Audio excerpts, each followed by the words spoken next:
Okay, let's talk about expert quests. In case you didn't see it, Global announced that they will bring expert quests out tomorrow, so on Tuesday, and I just want to talk about first what is expert quests and should you do them or should you not do them. First things first, as you can see here, expert quests is a new difficulty for main story. This means every stage, every chapter will get an expert quest in the future. From the get-go, there's like only a few chapters unlocked, and they will gradually unlock them over time. Like every new story chapter, the JP version, they dropped like 2 older ones until they actually catched up to the current one, and now they released the expert quest with the new story quest. So we reached a point where we're even.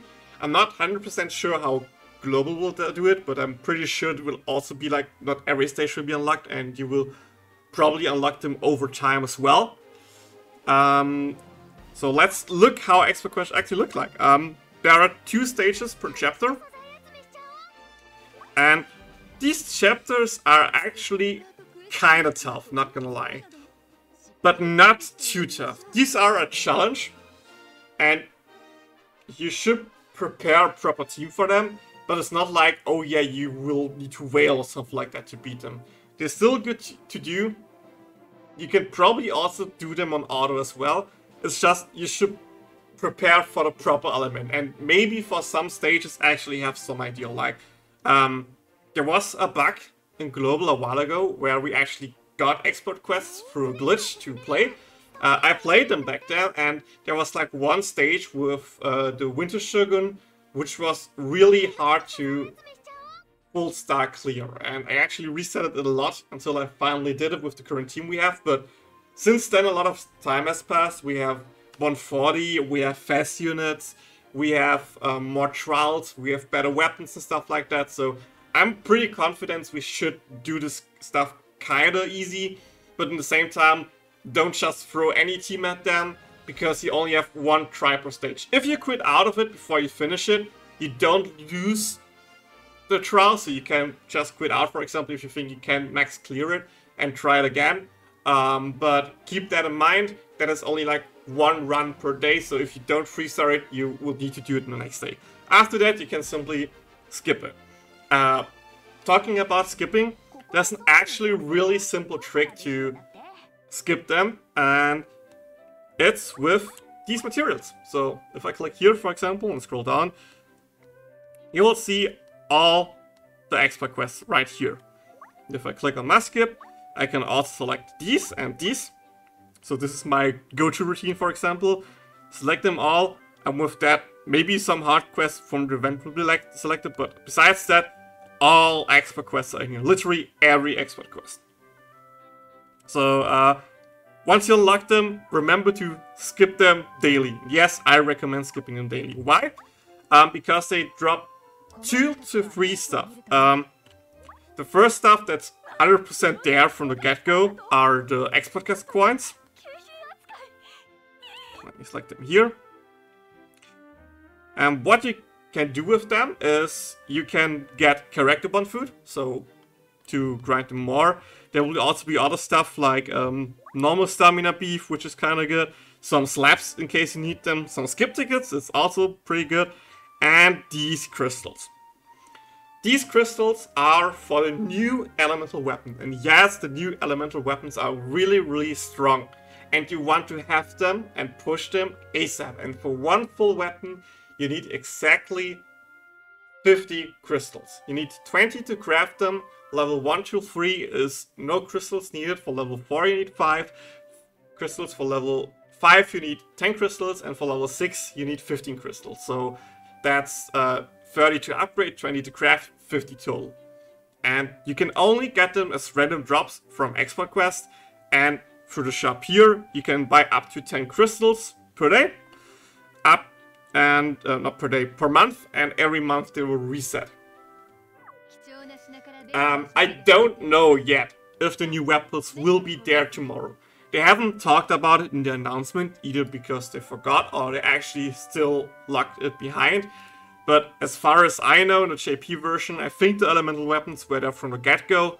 So I would expect them to be here as well. Unless, you know, Nexon does Nexon stuff, which can happen. The other stuff that is there in Expert Quest, which will not be there in Global, are elemental shots. So if I go here and select this one again, for example, and go to the Maskip, you see some character shots in here. These are shots to actually push your characters even more than you previously could. So, just to show it off in case you haven't seen it yet. Every character will have 4 categories to push them. So we have Fire Light, Water Wind, Earth Electro, and Dark Normal. And it pretty much looks for the same for every character, so every stage with the 2 elements will increase the elemental damage of these 2 elements by 3%. And the first stage needs 10 shots. Second stage the same with 15 shots.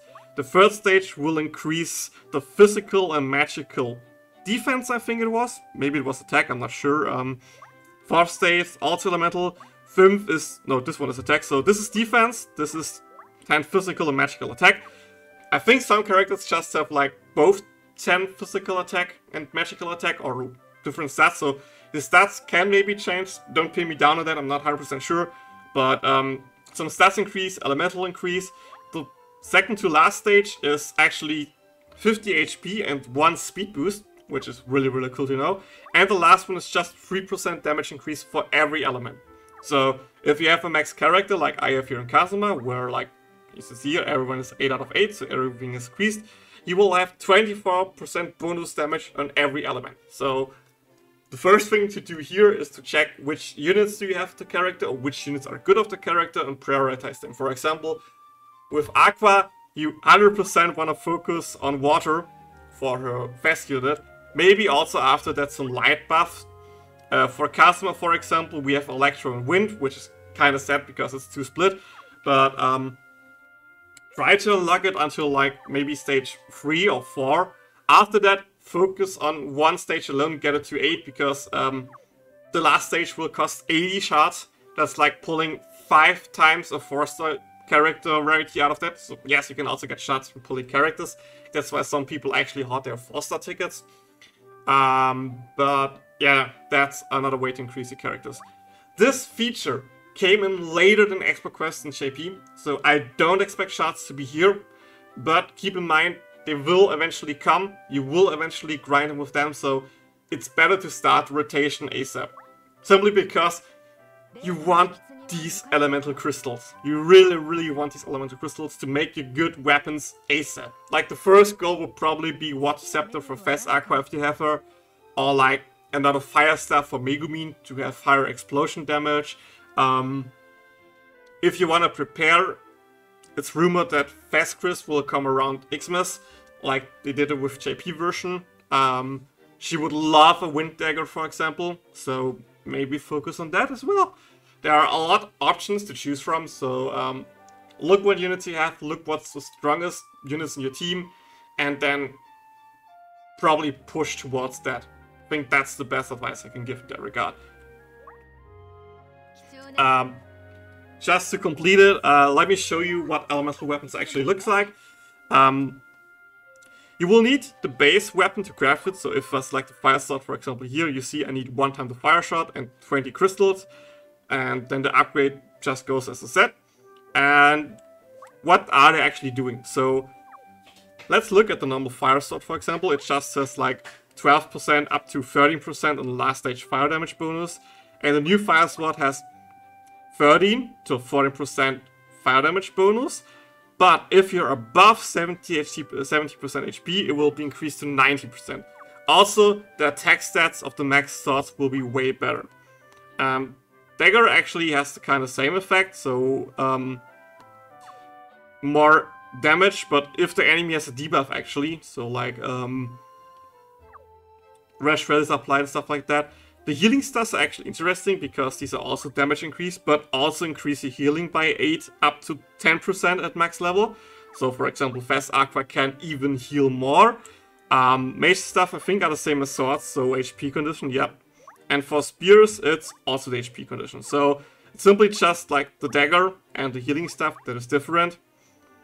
But these are just so good and actually outperform some of the personal weapons by a mile. Like, if you run Fast Aqua, you want the Water Scepter like you already do. It's just a better version. Chris would love a Wind Dagger for ulti 2 damage. And both her skills and her basic are wind damage, so just more wind damage in general. If you have a strong fire unit, like for example in the future, other fast characters or Lolisa, that's really good. Light damage for other units is really good. As you can see from the stats here for mages, I have like at least one per element, for some even more, like Dark, the Dark Mage meta, with a lot of Dark Scepters. Spears kinda meh, because you can most of the time still run the God Weapon, simply because his +6 talent level is so good with the healing and the 30% attack. So I'd say spears are least priority. Staffs are probably the highest priority together with the dagger, beside the exception of course as Aqua's healing scepter. Like even a Electro would love the lightning scepter. For example, Arabic Amy could potentially love this one as well, but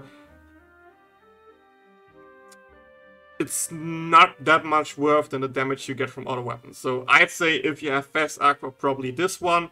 Besides that, maybe actually try to work towards this dagger for Fast Chris. This could be a really big damage boost, and after that, probably just like the scepters for the mages.